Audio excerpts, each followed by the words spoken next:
सत श्री अकाल विद्यार्थियों। पंजाब भर के समूह अध्यापक साहबाना ਅਤੇ प्यारे विद्यार्थियों ਨੂੰ प्यार भरी सत श्री अकाल। स्कूल सिक्ख्या विभाग पंजाब ते विशेष उपराले सदका 12वीं जमात का राजनीति शास्त्र विषय का पार्ट 20 का पहला चैप्टर संसदी मॉडल ਜਾਂ संसदी शासन प्रणाली लैके हाजिर होए हैं। सो समूह अध्यापक साहबाना ਅਤੇ प्यारे विद्यार्थियों का स्वागत है। प्यारे विद्यार्थियों, अज असी संसदी शासन प्रणाली बारे विच विचार वटांदरा करांगे कि संसदी शासन प्रणाली की है, इसका अर्थ की है, इस दीयां विशेषतावां किहड़ियां-किहड़ियां हन। ये संसदी शासन प्रणाली का भाग पहला अज असी विचार चर्चा करांगे। असी इस चैप्टर नूं भागां दे विच वंडिया, सो अज असी भाग पहला लैके हाजिर होए हैं। प्यारे विद्यार्थियों, संसदी शासन प्रणाली नूं करन तों पहला सानूं ये जानना होवेगा कि सरकार की है ते सरकार दे किन्ने अंग है। सो प्यारे विद्यार्थियों, छोटियां जमातां दे विच भी तुसीं नागरिक शास्त्र विभाग के अधीन समाजिक सिक्ख्या विषय विच पढ़ते आए हो, तो +1 क्लास के विच भी तुसीं इस बारे भली भांत जाणू होए हो कि सरकार के 3 अंग हुंदे आ: विधानपालिका, कार्यपालिका अते न्यायपालिका। किहड़े-किहड़े 3 अंग हुंदे आ? विधानपालिका, कार्यपालिका अते न्यायपालिका। सो प्यारे विद्यार्थियों, विधानपालिका का की काम हुंदा? कानून निर्माण करना, कानून बनाना। कानून निर्माण काम किस कोल आ? विधानपालिका। कार्यपालिका विधानपालिका द्वारा बनाए गए कानून नूं लागू करती है। सो कानून नूं लागू करन दा काम किस कोल आ? सरकार दे किहड़े अंग कोल आ? कार्यपालिका कोल। इस तो क्या है? सरकार का तीसरा अंग न्यायपालिका, जो कानून के अनुसार न्याय करती है। अगर कोई व्यक्ति सरकार वालों बनाए गए कानून की उलंघना करता तो उसनूं सज़ा दी जाती है, जां किसी नूं उस कानून के अनुसार जो अधिकार दिते गए, सहूलतां दित्तियां गईयां वो प्राप्त नहीं होंदियां, तो वह व्यक्ति भी अदालत दे विच शरण लै लैंदा है। सो न्यायपालिका जिहड़ी कानून के अनुसार न्याय करती है। सो प्यारे विद्यार्थियों, इसे तो ही संसदी शासन प्रणाली बारे असीं जानकारी प्राप्त कर सकते कि संसदी शासन प्रणाली हुंदी की है। सो प्यारे विद्यार्थियों, कार्यपालिका ते विधानपालिका जिहड़े 2 अंग आ सरकार दे, किहड़े-किहड़े अंग? कार्यपालिका ते विधानपालिका। इन्हां दे आपसी संबंधां नूं आधार बना के जां संबंधां दे आधार ते ही असीं जिहड़ी सरकार दे 2 रूपां दे विच वंड कर सकदे हां। सरकार नूं 2 रूपां दे विच वंडिया जांदा। पहला है संसदी सरकार ते दूसरा है प्रधानगी सरकार। दोबारा फिर कार्यपालिका ਅਤੇ विधानपालिका ਦੇ आपसी संबंधां ਨੂੰ आधार बना के ਜਾਂ आधार ਮੰਨ ਕੇ ਜਦ ਇਹ ਦੇਖੇ ਕਿ ਵਿਧਾਨਪਾਲਿਕਾ ਅਤੇ ਕਾਰਜਪਾਲਿਕਾ ਵਿੱਚ ਦੋਨਾਂ ਦੇ ਵਿੱਚ ਕਿਹੋ ਜਿਹੇ ਸੰਬੰਧ ਆ, ਉਹਨਾਂ ਦੇ ਆਧਾਰ ਤੇ ਅਸੀਂ ਸਰਕਾਰ ਦੇ 2 ਰੂਪ ਜਾਣਦੇ ਹਾਂ। ਪਹਿਲਾ ਹੈ ਊੜਾ ਸੰਸਦੀ ਸਰਕਾਰ ਤੇ ਆੜਾ ਹੈ ਪ੍ਰਧਾਨਗੀ सरकार। सो प्यारे विद्यार्थियों, इस उपरंत असी हुण संसदी प्रणाली, संसदी सरकार बारे जानकारी प्राप्त करांगे कि संसदी सरकार की है। इहदे विच पहले ही असी गल कर चुके हैं कि कार्यपालिका ते विधानपालिका के संबंधां की गल मुख है। सो जेकर कार्यपालिका विधानपालिका प्रति उत्तरदायी है, जेकर कार्यपालिका विधानपालिका के प्रति उत्तरदायी है ਅਤੇ विधानपालिका ਅਤੇ कार्यपालिका भाव दोनों के विच नेड़े का संबंध है, तो उसनूं संसदी सरकार कहा जाता है। ਇਹ ਮੁੱਢਲੀ ਵਿਸ਼ੇਸ਼ਤਾ ਸੰਸਦੀ ਸਰਕਾਰ ਦੀ। ਸੰਸਦੀ ਪ੍ਰਣਾਲੀ ਦੇ ਵਿੱਚ ਕੀ ਹੁੰਦਾ ਹੈ ਕਿ ਸਰਕਾਰ ਦੇ ਅੰਗ ਵਿਧਾਨ ਪਾਲਿਕਾ ਅਤੇ ਕਾਰਜਪਾਲਿਕਾ ਦੇ ਵਿੱਚ ਨੇੜੇ ਦਾ ਸੰਬੰਧ ਹੁੰਦਾ ਤੇ ਕਾਰਜਪਾਲਿਕਾ ਵਿਧਾਨ ਪਾਲਿਕਾ ਦੇ ਪ੍ਰਤੀ ਉੱਤਰਦਾਈ ਹੁੰਦੀ ਹੈ, ਜਵਾਬਦੇਹ ਹੁੰਦੀ ਹੈ। ਸੋ ਸੰਸਦੀ ਸ਼ਾਸਨ ਪ੍ਰਣਾਲੀ ਨੂੰ ਹੋਰ ਕਿਹੜੇ ਨਾਮਾਂ ਦੇ ਨਾਲ ਵੀ ਜਾਣਿਆ ਜਾਂਦਾ ਹੈ? ਕਈ ਵਾਰ ਇਹਦੇ ਤੇ ਵੀ ਸਵਾਲ ਆ ਜਾਂਦਾ। ਤਾਂ ਸੰਸਦੀ ਸ਼ਾਸਨ ਪ੍ਰਣਾਲੀ ਨੂੰ ਮੰਤਰੀ ਮੰਡਲ ਸ਼ਾਸਨ ਪ੍ਰਣਾਲੀ, ਉੱਤਰਦਾਈ ਸ਼ਾਸਨ ਪ੍ਰਣਾਲੀ ਜਾਂ ਜਵਾਬਦੇਹ ਸ਼ਾਸਨ ਪ੍ਰਣਾਲੀ ਵੀ ਕਿਹਾ ਜਾਂਦਾ ਹੈ। ਤੇ ਇਹ ਕਿੱਥੇ ਕਿੱਥੇ ਪਾਈ ਜਾਂਦੀ ਹੈ? ਭਾਰਤ, ਇੰਗਲੈਂਡ, ਕੈਨੇਡਾ ਆਦਿ ਦੇਸ਼ਾਂ ਦੇ ਵਿੱਚ ਜਿਹੜੀ ਹੈ ਸੰਸਦੀ ਸ਼ਾਸਨ ਪ੍ਰਣਾਲੀ ਪਾਈ ਜਾਂਦੀ ਹੈ। ਯਾਦ ਰੱਖਣਾ ਪਿਆਰੇ ਵਿਦਿਆਰਥੀਓ, ਸੰਸਦੀ ਸ਼ਾਸਨ ਪ੍ਰਣਾਲੀ ਦੀ ਅਗਰ ਤੁਹਾਨੂੰ ਕੋਈ ਇੱਕ ਵਿਸ਼ੇਸ਼ਤਾ ਪੁੱਛੀ ਜਾਂਦੀ ਹੈ ਤਾਂ ਬਹੁਤ ਸੌਖੇ ਤਰੀਕੇ ਦੇ ਨਾਲ ਤੁਸੀਂ ਉਸ ਪ੍ਰਸ਼ਨ ਨੂੰ ਹੱਲ ਕਰਨਾ ਕਿ ਵਿਧਾਨ ਪਾਲਿਕਾ ਅਤੇ ਕਾਰਜਪਾਲਿਕਾ ਦੇ ਵਿੱਚ ਨੇੜੇ ਦਾ ਸੰਬੰਧ ਹੁੰਦਾ ਸੰਸਦੀ ਸ਼ਾਸਨ ਪ੍ਰਣਾਲੀ ਦੇ ਵਿੱਚ, ਅਤੇ ਕਾਰਜਪਾਲਿਕਾ ਜਿਹੜੀ ਹੈ ਵਿਧਾਨ ਪਾਲਿਕਾ ਪ੍ਰਤੀ ਉੱਤਰਦਾਈ ਹੁੰਦੀ ਹੈ। ਇਸ ਨੂੰ ਸੰਸਦੀ ਸਰਕਾਰ ਕਿਹਾ ਜਾਂਦਾ ਹੈ। ਪਹਿਲਾਂ ਅਸੀਂ ਗੱਲ ਕੀਤੀ ਸੀ ਕਿ ਸੰਸਦੀ ਸਰਕਾਰ ਬਾਰੇ। ਤਾਂ ਸਰਕਾਰ ਦੇ ਅੰਗਾਂ ਦੇ ਆਧਾਰ ਤੇ ਦੋ ਤਰ੍ਹਾਂ ਦੀ ਸਰਕਾਰ ਹੁੰਦੀ ਹੈ, ਸੰਸਦੀ ਤੇ ਪ੍ਰਧਾਨਗੀ। ਸੋ ਅਸੀਂ ਇੱਥੇ ਥੋੜਾ ਜਿਹਾ ਜ਼ਿਕਰ ਉਹਦੇ ਬਾਰੇ ਵੀ ਕਰ ਲਈਏ, ਪ੍ਰਧਾਨਗੀ ਸਰਕਾਰ ਬਾਰੇ। ਤੇ ਇਹਦੇ ਵਿੱਚ ਕੀ ਹੈ, ਜੇਕਰ ਕਾਰਜਪਾਲਿਕਾ ਵਿਧਾਨ ਪਾਲਿਕਾ ਪ੍ਰਤੀ ਉੱਤਰਦਾਈ ਨਹੀਂ ਹੈ ਤੇ ਦੋਨਾਂ ਵਿਚਕਾਰ ਕੋਈ ਨੇੜੇ ਦਾ ਸੰਬੰਧ ਵੀ ਨਹੀਂ ਹੈ, ਸਗੋਂ ਇੱਕ ਦੂਜੇ ਤੋਂ ਦੋਨੋਂ ਬਿਲਕੁਲ ਵੱਖਰੇ ਆ, ਤਾਂ ਉਸ ਨੂੰ ਕਿਹੜੀ ਸਰਕਾਰ ਕਿਹਾ ਜਾਂਦਾ? ਪ੍ਰਧਾਨਗੀ ਸਰਕਾਰ। ਯਾਦ ਰੱਖਣਾ, ਡਿਫਰੈਂਸ਼ੀਏਟ ਕਰਨ ਵੇਲੇ ਬਹੁਤ ਸੌਖਾ ਤਰੀਕਾ ਇਹ ਕਿ ਜਿਸ ਵਿੱਚ ਵਿਧਾਨ ਪਾਲਿਕਾ ਤੇ ਕਾਰਜਪਾਲਿਕਾ ਵਿੱਚ ਨੇੜੇ ਦਾ ਸੰਬੰਧ ਹੋਵੇ ਉਹ ਕਿਹੜੀ ਸਰਕਾਰ ਆ? ਸੰਸਦੀ ਸਰਕਾਰ ਆ। ਤੇ ਜਿੱਥੇ ਵਿਧਾਨ ਪਾਲਿਕਾ ਤੇ ਕਾਰਜਪਾਲਿਕਾ ਦੇ ਵਿੱਚ ਕੋਈ ਵੀ ਸੰਬੰਧ ਨਾ ਹੋਵੇ, ਦੋਨੋਂ ਇੱਕ ਦੂਜੇ ਤੋਂ ਬਿਲਕੁਲ ਵੱਖਰੇ ਹੋਣ, ਤਾਂ ਉਹ ਕਿਹੜੀ ਸਰਕਾਰ ਹੈ? ਪ੍ਰਧਾਨਗੀ ਸਰਕਾਰ। ਇਸ ਦੀ ਸਪਸ਼ਟ ਉਦਾਹਰਣ ਅਮਰੀਕਾ ਹੈ। ਅਮਰੀਕਾ ਦੇ ਵਿੱਚ ਪ੍ਰਧਾਨਗੀ ਸਰਕਾਰ ਪਾਈ ਜਾਂਦੀ ਹੈ। ਸੋ ਇਹ ਯਾਦ ਰੱਖਣਾ ਪਿਆਰੇ ਵਿਦਿਆਰਥੀਓ। ਸੋ ਹੁਣ ਇਹ ਸਵਾਲ ਹੁੰਦਾ ਕਿ ਭਾਰਤ ਦੇ ਵਿੱਚ ਜਦੋਂ ਸਾਡੇ ਕੋਲ ਦੋ ਆਪਸ਼ਨਾਂ ਸੀ, ਸੰਸਦੀ ਤੇ ਪ੍ਰਧਾਨਗੀ, ਫਿਰ ਸੰਸਦੀ ਸਰਕਾਰ ਜਾਂ ਸੰਸਦੀ ਸ਼ਾਸਨ ਪ੍ਰਣਾਲੀ ਨੂੰ ਕਿਉਂ ਅਪਣਾਇਆ ਗਿਆ? ਇਹ ਸਵਾਲ ਆਉਂਦਾ। ਇਹ ਪੇਪਰ ਦੇ ਵਿੱਚ ਵੀ ਬਹੁਤ ਵਾਰੀ ਆ ਜਾਂਦਾ ਕਿ ਭਾਰਤ ਵਿੱਚ ਸੰਸਦੀ ਸ਼ਾਸਨ ਪ੍ਰਣਾਲੀ ਨੂੰ ਕਿਉਂ ਅਪਣਾਇਆ ਗਿਆ। ਸੋ ਪਿਆਰੇ ਵਿਦਿਆਰਥੀਓ, ਭਾਵੇਂ ਸਾਡਾ ਦੇਸ਼ 1947 ਦੇ ਵਿੱਚ ਆਜ਼ਾਦ ਹੋਇਆ, ਪਰ 1919 ਤੇ 1935 ਦੇ ਐਕਟ ਦੇ ਅਧੀਨ ਅੰਸ਼ਿਕ ਰੂਪ ਦੇ ਵਿੱਚ ਸੰਸਦੀ ਸ਼ਾਸਨ ਪ੍ਰਣਾਲੀ ਪਹਿਲਾਂ ਤੋਂ ਹੀ ਚੱਲ ਰਹੀ ਸੀ। ਸੋ ਇਸ ਕਰਕੇ ਭਾਰਤੀਆਂ ਨੂੰ ਸੰਸਦੀ ਸ਼ਾਸਨ ਪ੍ਰਣਾਲੀ ਦਾ ਪੁਰਾਣਾ ਤਜਰਬਾ ਸੀ, ਤੇ ਜਿਹੜੀ ਚੀਜ਼ ਦਾ ਤਜਰਬਾ ਹੋਵੇ ਉਹ ਚੰਗੇ ਤਰੀਕੇ ਨਾਲ ਅਸੀਂ ਚਲਾ ਸਕਦੇ ਹਾਂ, ਨਾ ਕਿ ਨਵੀਂ ਨੂੰ। ਸੋ ਇਸ ਕਰਕੇ ਜਿਹੜੇ ਸੰਵਿਧਾਨ ਸਭਾ ਦੇ ਮੈਂਬਰ ਸੀ ਉਹਨਾਂ ਵੱਲੋਂ ਵੀ ਸੰਸਦੀ ਸਰਕਾਰ ਜਾਂ ਸੰਸਦੀ ਸ਼ਾਸਨ ਪ੍ਰਣਾਲੀ ਦਾ ਸਮਰਥਨ ਕੀਤਾ ਗਿਆ ਸੀਗਾ। ਡਾਕਟਰ BR ਅੰਬੇਦਕਰ ਜੀ ਵੱਲੋਂ ਵੀ ਸੰਸਦੀ ਸ਼ਾਸਨ ਪ੍ਰਣਾਲੀ ਦਾ ਸਮਰਥਨ ਕੀਤਾ ਗਿਆ ਕਿ ਭਾਰਤ ਦੇ ਵਿੱਚ ਸੰਸਦੀ ਸ਼ਾਸਨ ਪ੍ਰਣਾਲੀ ਅਪਣਾਈ ਜਾਵੇ। ਕਿਉਂ? ਕਿਉਂਕਿ ਇੱਕ ਤਾਂ ਪੁਰਾਣਾ ਤਜਰਬਾ ਸੀ ਸਾਨੂੰ ਇਸ ਦਾ, ਤੇ ਦੂਸਰਾ ਇਹਦੇ ਵਿੱਚ ਜਿਹੜੀ ਸਰਕਾਰ ਆ ਉਹ ਜਵਾਬਦੇਹ ਹੁੰਦੀ ਆ, ਉੱਤਰਦਾਈ ਹੁੰਦੀ ਆ। ਮੈਂ ਰਿਪੀਟ ਕਰਦੇ ਆ ਕਿ ਭਾਰਤ ਵਿੱਚ ਸੰਸਦੀ ਸ਼ਾਸਨ ਪ੍ਰਣਾਲੀ ਨੂੰ ਕਿਉਂ ਅਪਣਾਇਆ ਗਿਆ? ਕਿਉਂਕਿ ਸਾਨੂੰ ਇਹਦਾ ਪੁਰਾਣਾ ਤਜਰਬਾ ਸੀ ਭਾਰਤੀਆਂ ਨੂੰ, ਤੇ ਸੰਵਿਧਾਨ ਸਭਾ ਦੇ ਮੈਂਬਰਾਂ ਨੇ ਵੀ ਇਸ ਚੀਜ਼ ਨੂੰ ਮੱਦੇਨਜ਼ਰ ਰੱਖਦੇ ਹੋਏ ਇਸ ਦਾ ਸਮਰਥਨ ਕੀਤਾ, ਕਿਉਂਕਿ ਇਹ ਇੱਕ ਜਵਾਬਦੇਹ ਸਰਕਾਰ ਹੁੰਦੀ ਹੈ। ਸੰਸਦੀ ਸ਼ਾਸਨ ਪ੍ਰਣਾਲੀ ਜਵਾਬਦੇਹ ਸਰਕਾਰ, ਉੱਤਰਦਾਈ ਸਰਕਾਰ, ਰਿਸਪੌਂਸੀਬਲ ਸਰਕਾਰ, ਜ਼ਿੰਮੇਵਾਰ ਸਰਕਾਰ ਦੀ ਵਕਾਲਤ ਕਰਦੀ ਹੈ।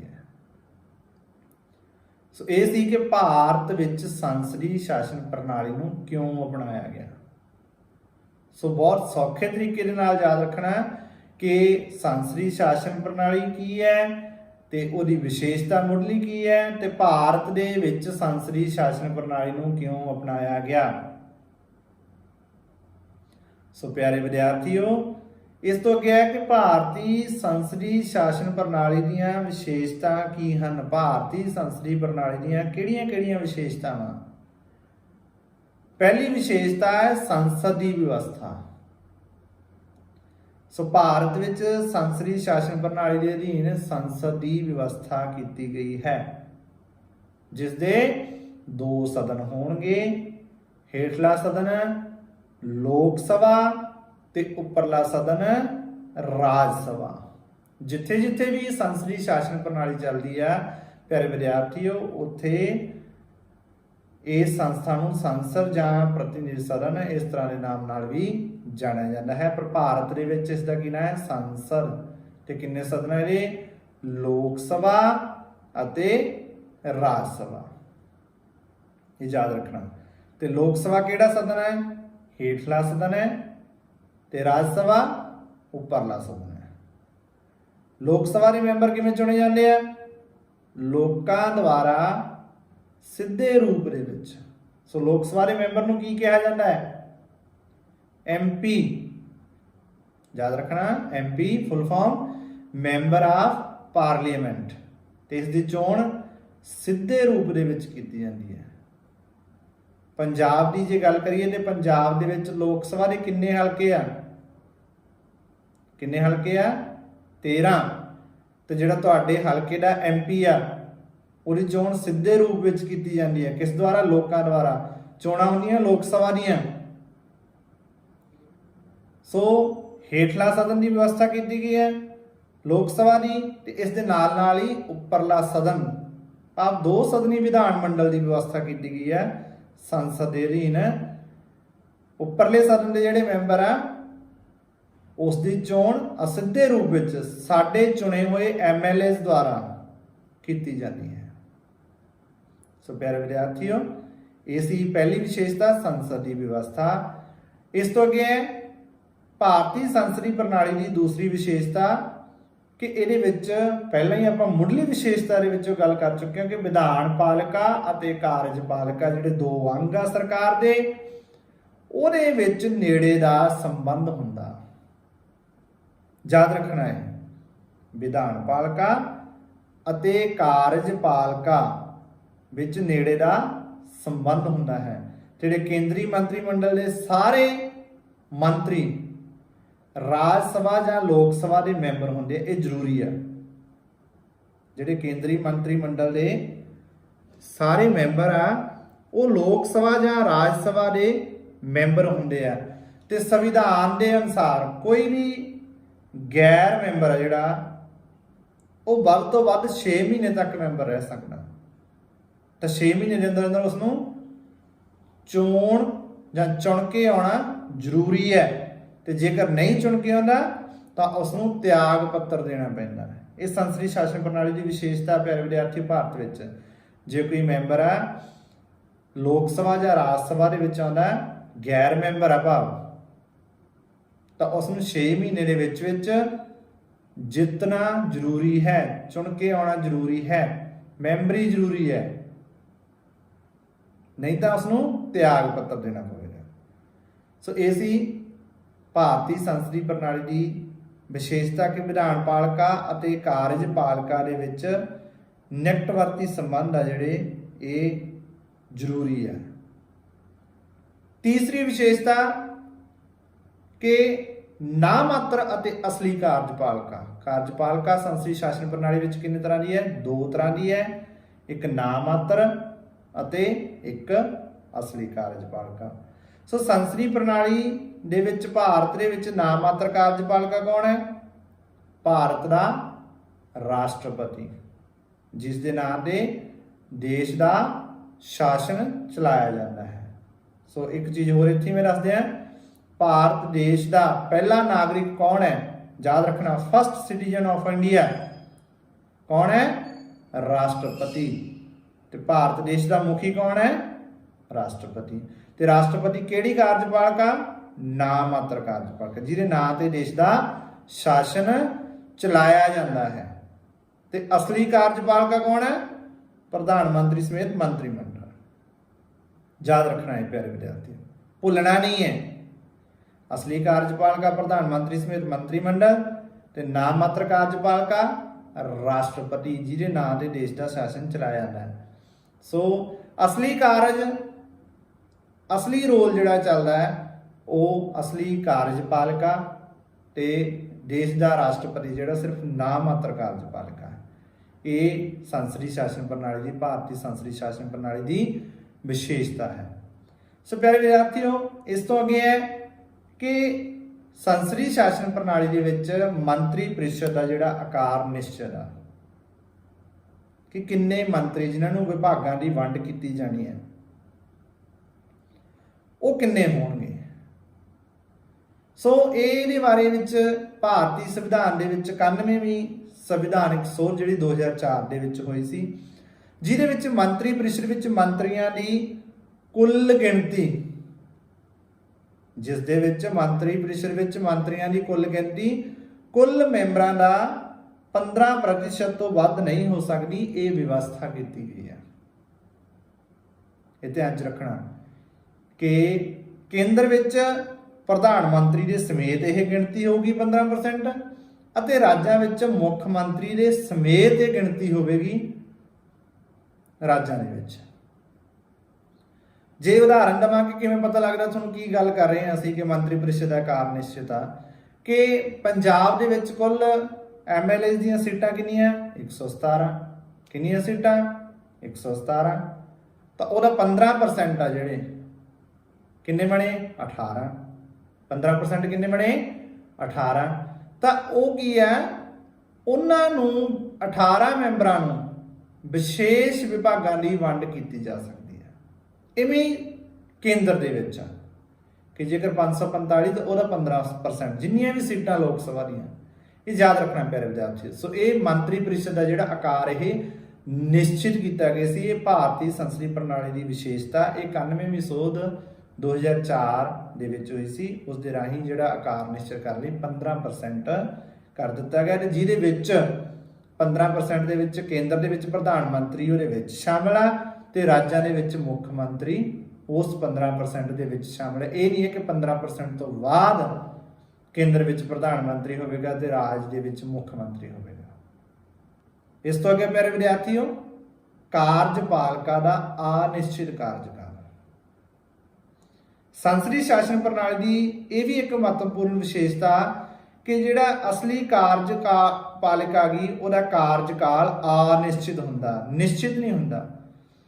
ਮੰਤਰੀ ਮੰਡਲ ਹੈ ਜਿਹੜਾ ਪਿਆਰੇ ਵਿਦਿਆਰਥੀਓ ਉਸ ਸਮੇਂ ਤੱਕ ਹੀ ਆਪਣੀ ਪਦਵੀ ਤੇ ਕਾਇਮ ਰਹਿ ਸਕਦਾ ਜਦੋਂ ਤੱਕ ਉਸ ਨੂੰ ਸੰਸਦ ਦੇ ਪ੍ਰਤੀਨਿਧੀ ਸਦਨ ਦੇ ਬਹੁਮਤ ਦਾ ਵਿਸ਼ਵਾਸ ਪ੍ਰਾਪਤ ਹੈ।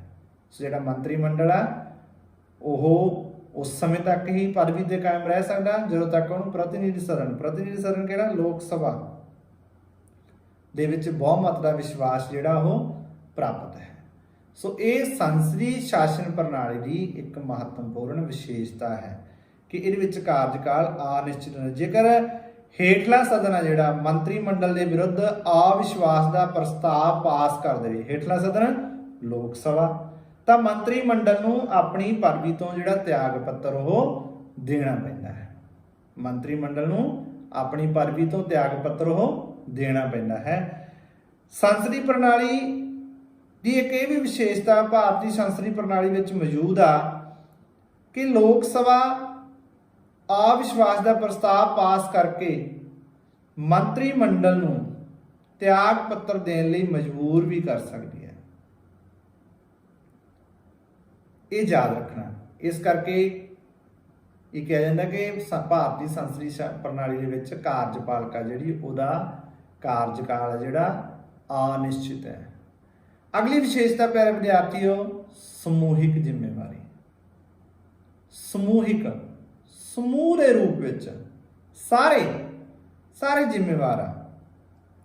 ਸਾਰੇ ਜ਼ਿੰਮੇਵਾਰ ਤੋਂ ਭਾਵ ਸੰਸਦੀ ਸ਼ਾਸਨ ਪ੍ਰਣਾਲੀ ਦੇ ਵਿੱਚ ਜਿਹੜੀ ਕਾਰਜਪਾਲਿਕਾ ਉਹ ਵਿਧਾਨ ਮੰਡਲ ਦੇ ਪ੍ਰਤੀ ਸਮੂਹਿਕ ਤੌਰ ਤੇ ਉੱਤਰਦਾਈ ਹੈ।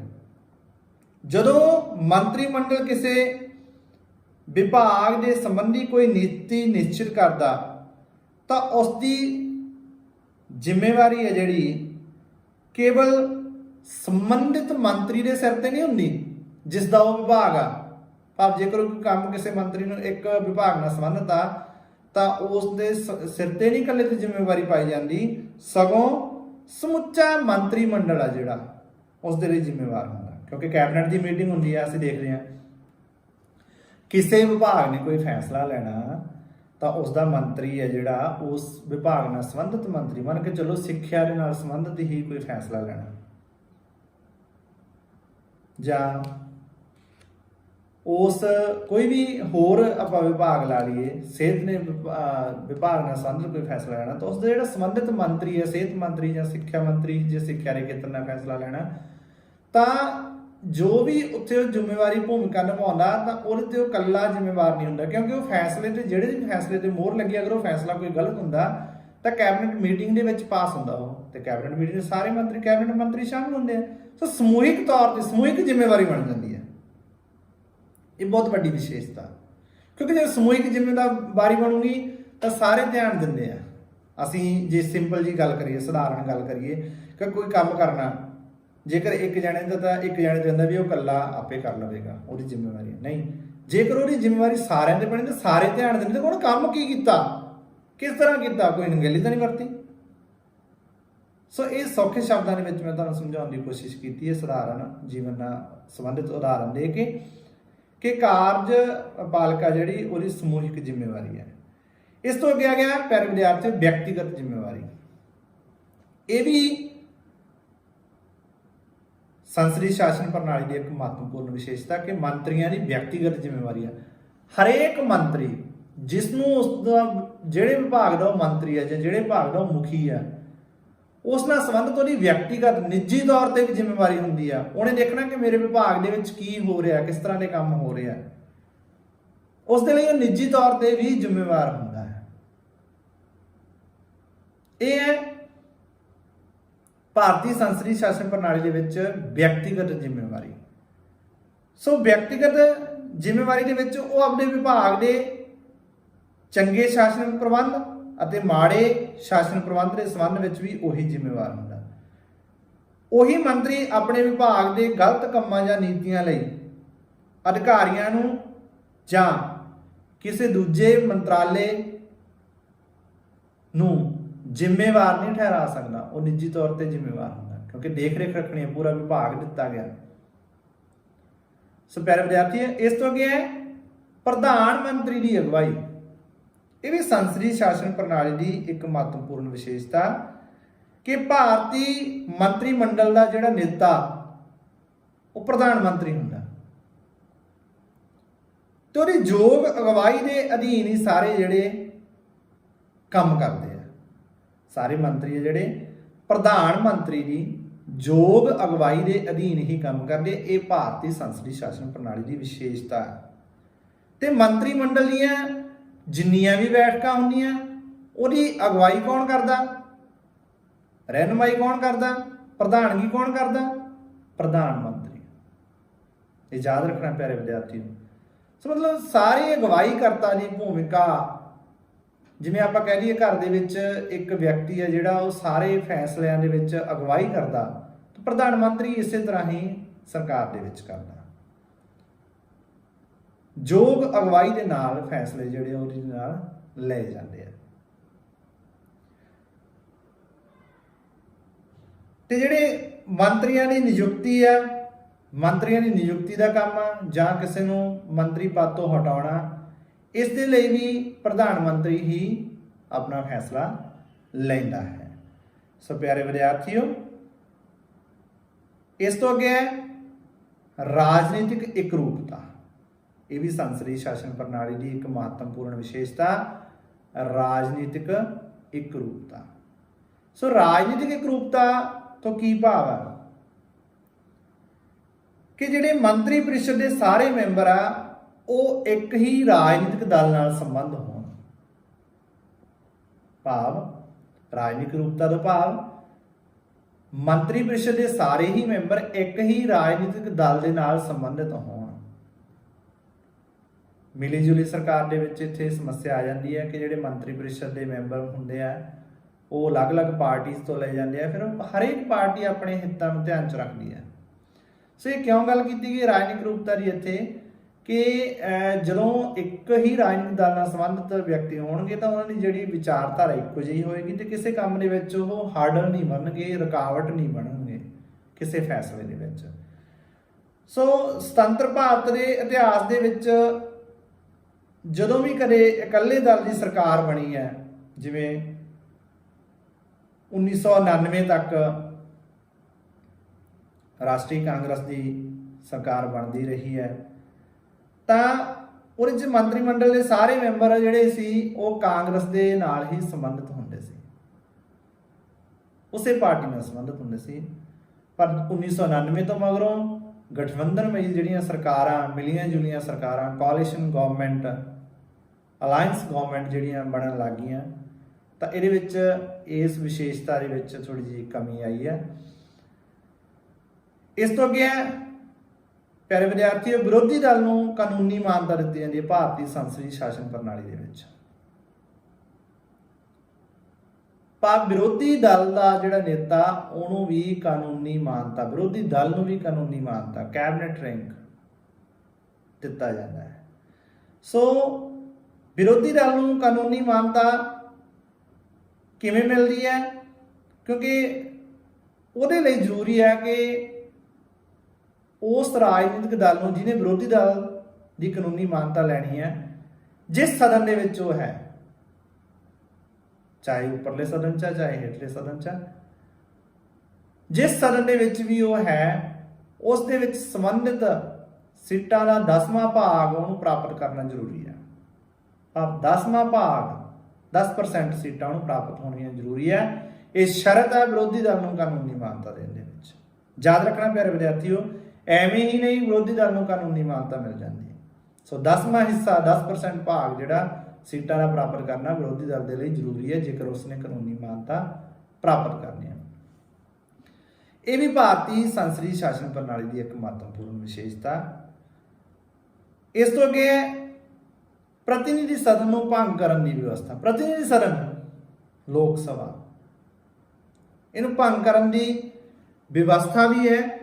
ਸੰਸਦੀ ਸ਼ਾਸਨ ਪ੍ਰਣਾਲੀ ਦੇ ਵਿੱਚ ਪ੍ਰਤੀਨਿਧੀ ਸਦਨ ਨੂੰ ਉਸਦੇ ਨਿਸ਼ਚਿਤ ਕਾਰਜਕਾਲ ਤੋਂ ਪਹਿਲਾਂ ਵੀ ਭੰਗ ਕੀਤਾ ਜਾ ਸਕਦਾ ਹੈ, ਇਹ ਵਿਵਸਥਾ ਹੈ। ਭਾਰਤੀ ਸੰਵਿਧਾਨ ਦੇ ਅਨੁਸਾਰ ਰਾਸ਼ਟਰਪਤੀ ਲੋਕ ਸਭਾ ਨੂੰ ਭੰਗ ਕਰ ਸਕਦਾ ਹੈ। ਰਾਸ਼ਟਰਪਤੀ ਆਪਣੀ ਇਸ ਸ਼ਕਤੀ ਦੀ ਵਰਤੋਂ ਆਪਣੇ ਆਪ ਨਹੀਂ, ਮੰਤਰੀ ਪ੍ਰੀਸ਼ਦ ਦੀ ਸਲਾਹ ਅਨੁਸਾਰ ਕਰਦਾ ਹੈ। ਯਾਦ ਰੱਖਣਾ, ਲੋਕ ਸਭਾ ਨੂੰ ਭੰਗ ਕੌਣ ਕਰਦਾ? ਰਾਸ਼ਟਰਪਤੀ। ਕਿਸ ਦੀ ਸਲਾਹ ਤੇ? ਮੰਤਰੀ ਪ੍ਰੀਸ਼ਦ ਦੀ ਸਲਾਹ ਤੇ ਰਾਸ਼ਟਰਪਤੀ ਲੋਕ ਸਭਾ ਨੂੰ ਭੰਗ ਕਰਦਾ ਹੈ। ਇੱਕ ਵਾਰ ਸਵਾਲ ਵੀ ਆਇਆ ਸੀ ਤੁਹਾਨੂੰ ਪ੍ਰੀਖਿਆ ਦੇ ਵਿੱਚ, ਪੁਰਾਣੇ ਸਾਲਾਂ ਦੇ ਵਿੱਚ 12ਵੀਂ ਜਮਾਤ ਦੇ ਵਿਦਿਆਰਥੀਆਂ ਨੂੰ, ਕਿ ਲੋਕ ਸਭਾ ਨੂੰ ਕੌਣ ਭੰਗ ਕਰ ਸਕਦਾ ਹੈ। ਸਾਡਾ ਵਿਸ਼ਾ ਪਿਆਰੇ ਵਿਦਿਆਰਥੀਓ ਇੰਨਾ ਮਹੱਤਵਪੂਰਨ ਹੈ। ਵੈਸੇ ਤਾਂ ਸਾਰੇ ਵਿਸ਼ੇ ਮਹੱਤਵਪੂਰਨ ਹੈ, ਕੋਈ ਘੱਟ ਨਹੀਂ ਹੈ, ਹਰੇਕ ਦੀ ਆਪੋ ਆਪਣੀ ਮਹੱਤਤਾ ਹੈ, ਪਰ ਰਾਜਨੀਤੀ ਸ਼ਾਸਤਰ ਵਿਸ਼ਾ ਬਹੁਤ ਮਹੱਤਵਪੂਰਨ ਹੈ। ਜਿੰਨੀ ਵੀ ਗਿਆਨ ਇਸ ਦੇ ਵਿੱਚ ਅਸੀਂ ਪ੍ਰਾਪਤ ਕਰ ਲਈਏ, ਬਹੁਤ ਥੋੜਾ ਹੈ। ਸੋ ਪਿਆਰੇ ਵਿਦਿਆਰਥੀਓ, ਅੱਜ ਅਸੀਂ ਸੰਸਦੀ ਸ਼ਾਸਨ ਪ੍ਰਣਾਲੀ ਦਾ ਅਰਥ ਤੇ ਸੰਸਦੀ ਸ਼ਾਸਨ ਪ੍ਰਣਾਲੀ ਦੀਆਂ ਪ੍ਰਮੁੱਖ ਵਿਸ਼ੇਸ਼ਤਾਵਾਂ ਬਾਰੇ ਵਿਚਾਰ ਚਰਚਾ ਕੀਤੀ। ਸੋ ਮੈਨੂੰ ਆਸ ਹੈ ਕਿ ਤੁਹਾਨੂੰ ਇਹ ਲੈਕਚਰ ਜ਼ਰੂਰ ਪਸੰਦ ਆਇਆ ਹੋਵੇਗਾ ਤੇ ਤੁਸੀਂ ਇਸ ਤੋਂ ਬਹੁਤ ਵਡਮੁੱਲੀ ਜਾਣਕਾਰੀ ਪ੍ਰਾਪਤ ਕੀਤੀ ਹੈ। ਬਹੁਤ ਹੀ ਜਲਦ ਅਸੀਂ ਸੰਸਦੀ ਸ਼ਾਸਨ ਪ੍ਰਣਾਲੀ ਦਾ ਭਾਗ ਦੂਜਾ ਲੈ ਕੇ ਹਾਜ਼ਰ ਹੋਵਾਂਗੇ। ਤਦ ਤੱਕ ਲਈ ਸਭ ਨੂੰ ਪਿਆਰ ਭਰੀ ਸਤਿ ਸ਼੍ਰੀ ਅਕਾਲ।